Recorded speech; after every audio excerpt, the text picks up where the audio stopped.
Best Bites Forever.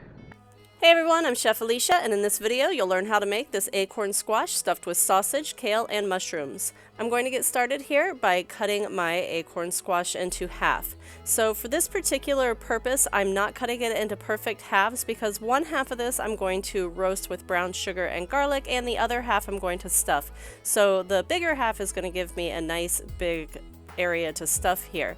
If you do want to cut it perfectly in half, I have another video how to cut up a kabocha squash that will show you how to do so.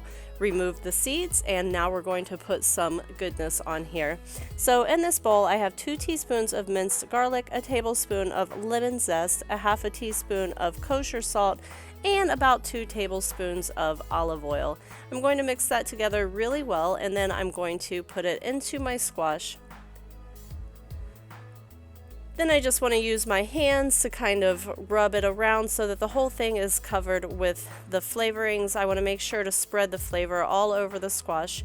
This is going to go into the oven at 375 for about 35 minutes.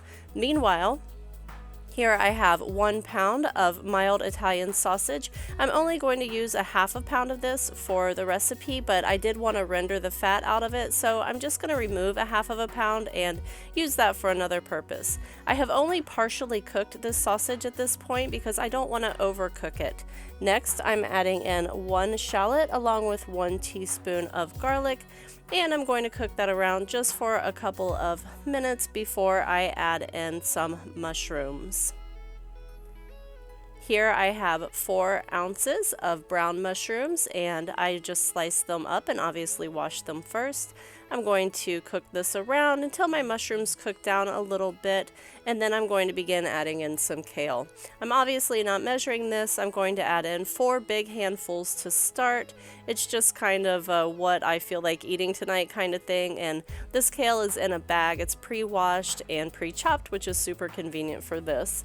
I'm adding in a teaspoon of kosher salt and some freshly ground black pepper, and I'm just going to cook this kale down a little bit. If you fold it gently for the first few minutes, it cooks down pretty quickly and you'll have plenty of room in your pot, but at first it's kind of big and puffy. So it cooked down quite a bit here, and I'm going to add just maybe another couple little handfuls into it. I'm okay with having a little bit of extra of the filling if I have it, because I will either serve it on the side or eat it separately all by itself because it will be delicious, or maybe even throw it on top of a pizza tomorrow night. You never know. So as you can see, my counter is counting down, and that is my acorn squash, which I just pulled out of the oven. And then I'm adding 1 or 2 tablespoons of lemon juice into my mixture here, and I just want to give that a nice little stir before I begin stuffing it into my squash. So here's my lovely little squash out of the oven, and I'm adding in that filling that we made. Kind of pack it down as you go, and this goes back into the oven for 20 more minutes, still at 375. You could see there on the side I had plenty to do the other half if I wanted to.